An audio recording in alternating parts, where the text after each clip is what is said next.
नमस्कार दोस्तों। मेरा नाम सिमरन है। उम्र बस 26 साल की है। फिगर 34-28 के आसपास। कमर इतनी पतली कि कोई भी हाथ आसानी से घेर ले। गोरा रंग चमकता हुआ।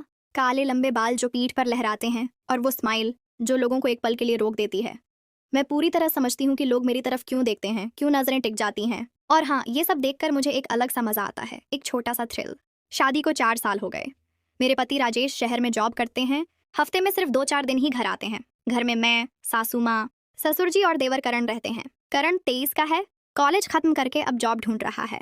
पतला लेकिन फिट बदन, चेहरे पर वही शरारत भरी मुस्कान जो छुप नहीं पाती, और आंखें जो बात करते वक्त सीधे दिल में उतर जाती हैं। मैं गांव की बहू हूँ, लेकिन अंदर से वाइब बिल्कुल अलग है।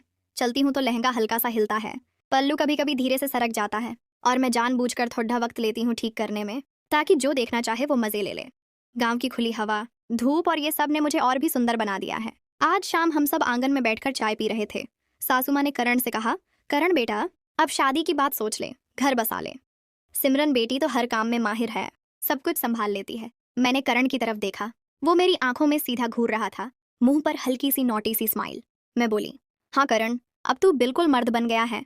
मैं तुझे घर के वो छोटे छोटे राज सिखा सकती हूँ, जो सिर्फ करीब रहकर ध्यान से देखते हुए ही समझ आते हैं। करण ने मुस्कुराते हुए जवाब दिया, भाभी, आपकी मदद से तो मैं सब कुछ जल्दी सीख लूंगा।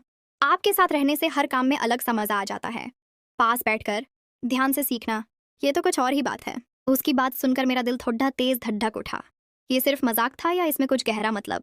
मैंने हल्के से हंसकर कहा, कल से शुरू कर देते हैं। दूध जमा करना, मलाई उतारना जैसे काम, इन सब में सब्र बहुत जरूरी है, और काफी ध्यान से करीब रहकर काम करना पड़े डचता है, समझा? सासू माँ हंस पड़ी। हाँ बेटा, भाभी देवर का साथ तो सबसे अच्छा होता है। एक दूसरे से सब सीख लेंगे। रात तक बातें चलती रहीं। करण ने कहा कि वो गांव में ही परिवार के साथ रहना चाहता है।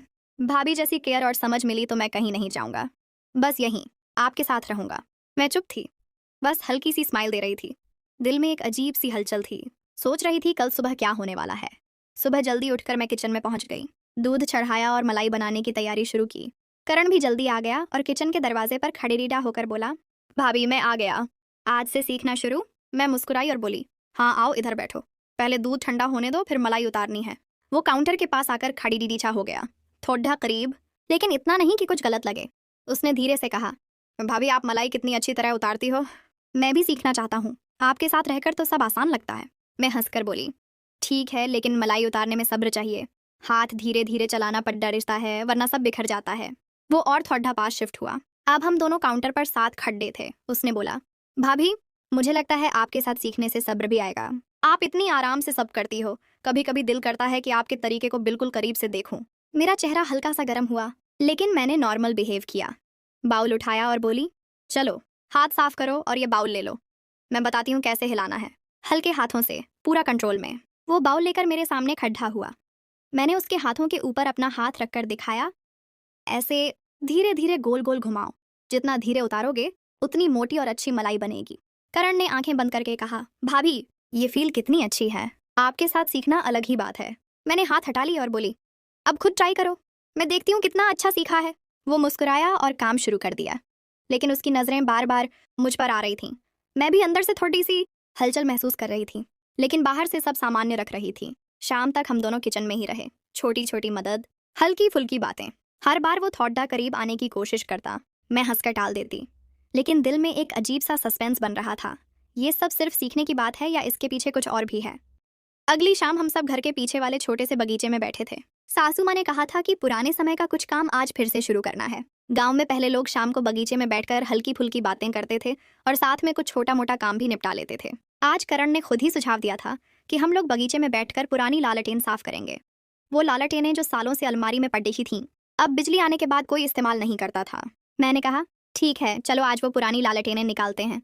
करण, तू मदद करेगा ना? करण ने तुरंत जवाब दिया, बिल्कुल भाभी, मैं तो तैयार हूँ। आप बताओ क्या करना है, मैं आपके साथ बैठकर सब कर लूंगा। हम दोनों बगीचे के कोने में बैठ गए, जहाँ शाम की ठंडी हवा चल रही थी। सासू माँ और ससुर जी थोड़ी दूर अपनी कुर्सियों पर बैठे थे। मैंने एक पुरानी लालटेन उठाई और कपड्डा दिया करण को। मैं बोली, ये देख, पहले कांच साफ करना पड़ता है, धीरे धीरे, ताकि कोई खरोंच ना आए। करण मेरे बगल में बैठ गया, इतना करीब कि हमारा कंधा कंधा लग रहा था। उसने धीरे से कहा, भाभी आप कितनी अच्छे से सब करते हो। मुझे लगता है आपके साथ बैठकर ही असली तरीका सीखा जा सकता है। मैंने हंसकर कहा, अरे ये तो बस साफ सफाई है, लेकिन हाँ, इसमें भी ध्यान लगाना पड़ डियचता है। देख, ऐसे रगत दियो, हल्के हाथ से, पूरा फोकस करके। मैंने अपना हाथ उसके हाथ पर रखकर दिखाया कि कैसे कपड्डा घुमाना है। करण ने आंखें थोड़ी बंद की और बोला, भाभी, आपका हाथ छूकर काम करना कितना अच्छा लग रहा है, जैसे सब कुछ और आसान हो गया हो। मेरा दिल फिर से थोड़ा तेज धड़का। मैंने हाथ हटाया और बोली, अब तू खुद कर, मैं देखती हूँ कि कितना अच्छा साफ किया है। वो मुस्कुराया और काम में लग गया, लेकिन उसकी नजरें बार बार मेरी तरफ आ रही थीं। शाम की हवा में हल्की सी ठंडक थी और हम दोनों के बीच वो अनकही बातें चल रही थीं। मैं सोच रही थी, ये सब सिर्फ मदद और सीखने की बात है, या करण के मन में कुछ और भी चल रहा है। सासू माँ ने दूर से आवाज दी, बेटा, सिमरन, लालटेन जलाकर देखो ना, पुरानी यादें ताजा हो जाएंगी। करण ने लालटेन जलाई। उसकी रोशनी हमारे चेहरों पर पड़ी। उसने मेरी तरफ देखकर कहा, भाभी, इस रोशनी में आप और भी खूबसूरत लग रही हो, जैसे कोई पुरानी कहानी का हिस्सा। मैंने शर्माकर हंस दी और बोली, बस कर, ज्यादा तारीफ मत कर, काम पूरा कर पहले। लेकिन अंदर से वो हलचल बर रही थी। शाम ढल रही थी और बगीचे में सिर्फ हमारी बातें और लालटेन की हल्की रोशनी थी। दिल में सवाल उठ रहे थे, कल क्या होगा? क्या ये सिलसिला बस ऐसे ही चलता रहेगा? अगली सुबह घर में एक अलग ही माहौल था। सासू माँ ने बताया कि आज गांव के पुराने मंदिर में छोटी सी पूजा है। बस परिवार के लोग ही जाते हैं और वहाँ एक पुरानी रस्म है कि बहू और देवर साथ मिलकर मंदिर के लिए फूलों की माला बनाते हैं। ये रस्म साल में एक बार होती है, जब नया साल शुरू होता है। सासू माँ ने कहा, सिमरन बेटी, करण के साथ जाओ मंदिर, फूल तोड़कर माला बनाओ और थोड़ी प्रार्थना कर लो, अच्छा लगेगा। मैंने हाँ कर दी। करण तैयार होकर आया, साधारण कुर्ता पायजामा में, लेकिन चेहरा तरोताजा। वो बोला, भाभी, चलें, आज का दिन तो स्पेशल है, आपके साथ समय बिताना अच्छा लगेगा। हम दोनों पैदल ही मंदिर की तरफ निकल पड़े थे। रास्ता हरा भरा था। सुबह की धूप हल्की हल्की पड्डी डियच रही थी। मंदिर गांव से थोड़ा दूर छोटे से जंगल के किनारे था। वहां फूलों के पेड्डा बहुत थे, गुलाब, चमेली, गेंदे। मंदिर पहुंचकर हमने पहले प्रार्थना की, फिर बाहर आए और फूल तोड़ने लगे। मैं एक पेड़ के नीचे खद्दी थी, करण मेरे पास ही। उसने धीरे से कहा, भाभी, आप फूल चुनती हो तो लगता है जैसे फूल भी आपकी तरफ मुड़ जाते हैं, इतनी खूबसूरती। मैंने शर्माकर हंस दी। अरे, ज्यादा तारीफ मत कर, बस माला बनानी है। चल, ये चमेली के फूल तोड़। हम दोनों एक साथ फूल चुनने लगे। कभी कभी हमारे हाथ एक दूसरे के छू जाते, बस हल्के से, जैसे गलती से। करण हर बार मुस्कुराता और कहता, भाभी, आपका हाथ छूकर फूल चुनना कितना अच्छा लग रहा है, जैसे सब कुछ और पवित्र हो गया हो। मैंने कहा, करण, फोकस करो, माला जल्दी बनानी है, पूजा का समय हो रहा है। फिर हम दोनों जमीन पर बैठ गए माला बनाने के लिए। धागा मेरे पास था, फूल करण दे रहा था। मैं धागे में फूल पिरो रही थी और करण मेरे बहुत करीब बैठा था, इतना कि उसकी सांसें मेरी गर्दन को छू रही थीं। उसने धीमे स्वर में कहा, भाभी, आप जब ध्यान से काम करती हो तो देखने में कितना अच्छा लगता है। मुझे लगता है आपके साथ बैठकर ही मैं कुछ नया सीख पाता हूँ। मेरा दिल तेज धड़क रहा था। मैंने हल्के से कहा, बस करण, माला बन जाए पहले, बाद में बातें करेंगे। माला बन गई, सुंदर सफ़ेद पीली चमेली की। हमने उसे मंदिर में चढ़ाया। पूजा के दौरान करण मेरे बगल में खद्दा था और उसकी नज़रें बार बार मुझ पर आ रही थीं। पूजा खत्म होने के बाद रास्ते में लौटते हुए वो बोला, भाभी, आज का दिन याद रहेगा, आपके साथ इतना समय बिताना, इतना करीब होना। मैं चुप रही, बस मुस्कुरा दी, लेकिन मन में सवाल घूम रहे थे। ये सब सिर्फ परिवार की रस्म है, या करण के मन में कुछ और भी पनप रहा है? घर पहुंचकर सासू माँ ने पूछा, कैसा रहा? मैंने कहा, बहुत अच्छा। माला सुंदर बनी, लेकिन अंदर से वो हलचल अब और बढ़ गई थी। शाम होने वाली थी और मैं सोच रही थी, अगला दिन क्या लाएगा। रात हो चुकी थी, घर में सब सोने की तैयारी कर रहे थे, लेकिन आज बिजली चली गई थी। गांव में कभी कभी ऐसा होता है, खासकर बारिश के मौसम में। सासू माँ ने कहा, अरे, आज तो लाइट नहीं आएगी सिमरन बेटी। करण, तुम दोनों छत पर चले जाओ, वहां तारे देखो, पुरानी यादें ताज़ा हो जाएंगी। मैं और ससुर जी नीचे ही सो लेंगे। मैंने हाँ कर दी। करण ने मोमबत्ती जलाई और बोला, चलें भाभी, छत पर हवा अच्छी चलती है और आज रात तो तारे साफ दिखेंगे। हम दोनों छत पर चढ़ गए। चारों तरफ अंधेरा था, सिर्फ मोमबत्ती की हल्की रोशनी और आसमान में चमकते तारे। हवा ठंडी ठंडी चल रही थी। हम दोनों छत के किनारे पर बैठ गए, एक पुरानी चादर बिछाकर। मैंने आसमान की तरफ देखा और बोली, देख करण, कितने सारे तारे, जैसे कोई कहानी बुन रहे हो। करण मेरे बगल में बैठा, थोड़ा करीब। उसने धीरे से कहा, भाभी, तारे तो सुंदर हैं, लेकिन आज रात आपकी वजह से सब कुछ और चमक रहा है। आपके साथ बैठना, ये मोमेंट याद रह जाएगा। मैंने हल्के से हंसकर कहा, अरे, ज्यादा रोमांटिक मत बन, बस तारे देख रहे हैं। मोमबत्ती की लौ हवा में हिल रही थी और उसकी रोशनी हमारे चेहरों पर पड़ी एच रही थी। करण ने अपनी कुर्ते की जेब से एक छोटी सी चॉकलेट निकाली, शहर से लाई हुई। वो बोला, भाभी, ये आपके लिए, आज का दिन इतना अच्छा रहा, थोड़ा मीठा कर लें। मैंने चॉकलेट ली और आधी उसे दी। हम दोनों साथ में खा रहे थे। उसकी उंगलियां मेरी उंगलियों से हल्के से छू गईं। उसने कहा, भाभी आपका हाथ इतना नरम है जैसे ये चॉकलेट भी इससे मीठी हो गई हो। मेरा दिल जोर से धड़का। मैंने जल्दी से हाथ हटाया और बोली, करण, तारे देखो ना, इतने सुंदर हैं। वो मुस्कुराया और बोला, हाँ भाभी, लेकिन मेरी नज़र तो आप पर ही अटकी है। आपके साथ बैठकर बातें करना जैसे समय रुक गया हो। कभी कभी सोचता हूँ कि आप जैसी भाभी मिली तो जिंदगी कितनी आसान हो जाती है। मैं चुप हो गई। हवा में ठंडक भर रही थी और हम दोनों के बीच वो अनकही बातें चल रही थीं।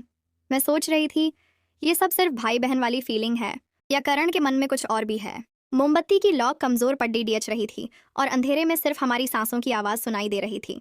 अचानक करण ने कहा, भाभी, अगर मैं कभी कहूँ कि मैं आपसे बहुत कुछ सीखना चाहता हूँ तो आप क्या कहेंगी? मैंने हल्के से कहा, सीखना अच्छी बात है करण, लेकिन सब्र से, सही तरीके से। वो चुप हो गया, बस मुस्कुराता रहा। रात गहरी हो रही थी। हम नीचे उतरे, लेकिन मेरे मन में वो सवाल घूम रहे थे, कल क्या होगा? क्या ये सिलसिला बस ऐसे ही चलेगा या कोई मुद्दा लेगा? अगले दिन सुबह सुबह घर में एक खुशहाली थी। राजेश भैया अचानक शहर से आ गए थे। कोई छुट्टी मिल गई थी और वो सरप्राइज देने आए थे। दरवाजे पर उनका सामान देखकर सासू माँ चिल्लाईं, अरे वाह, राजेश बेटा आ गया। सिमरन जल्दी आओ। मैं दौड़ कर आई।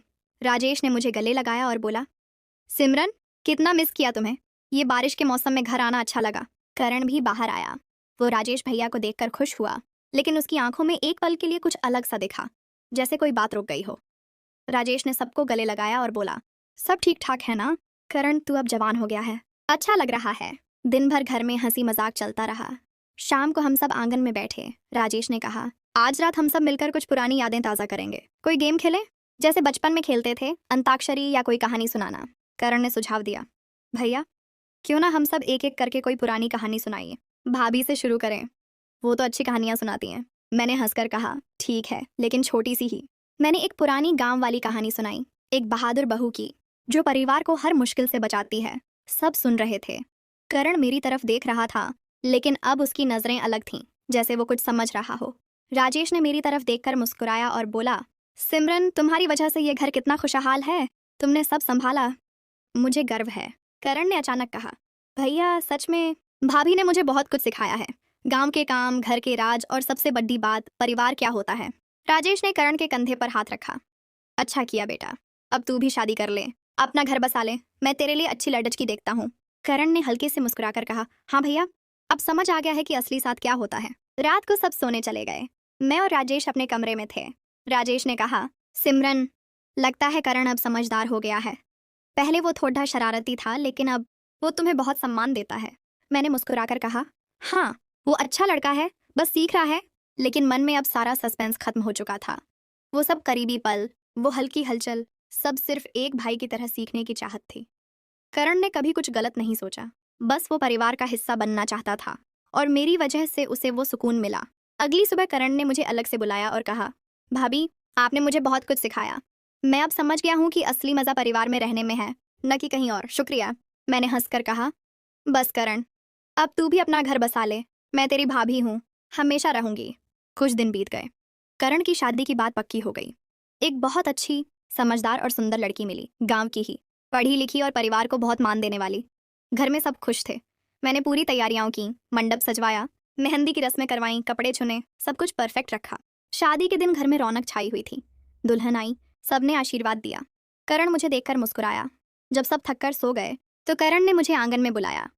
वो बोला, भाभी, आज सब कुछ खत्म होने वाला है, लेकिन मैं कुछ कहना चाहता हूँ। मैं थोड़ी घबराई, लेकिन चुप रही। करण ने गहरी सांस ली और कहा, भाभी, इन दिनों में आपने मुझे बहुत कुछ सिखाया। दूध मलाई से लेकर माला बनाने तक, तारों के नीचे बैठने से लेकर परिवार की वैल्यू तक। मैं समझ गया कि असली करीबी क्या होती है। वो सिर्फ परिवार में होती है। कभी मेरे मन में कोई गलत ख्याल नहीं आया। बस मैं चाहता था कि आप जैसी भाभी से सब सीखूं, ताकि मैं अच्छा पति बन सकूं। शुक्रिया, आपने मुझे वो सब्र और समझ दी जो मैं कहीं और नहीं पा सकता था। मेरा गला भर आया। मैंने आंसू पोंछते हुए कहा, करण, तू मेरा छोटा भाई है, हमेशा खुश रहना। तेरी बीवी को भी उतना ही प्यार देना जितना तूने मुझे सम्मान दिया। वो मुस्कुराया और बोला, पक्का भाभी, अब मैं अपना घर बसाऊंगा, लेकिन ये घर, ये परिवार हमेशा मेरा रहेगा। अगले दिन राजेश ने मुझे गले लगाकर कहा, सिमरन, तुमने घर को जोड़ कर रखा। करण अब समझदार हो गया है और सब कुछ ठीक हो गया।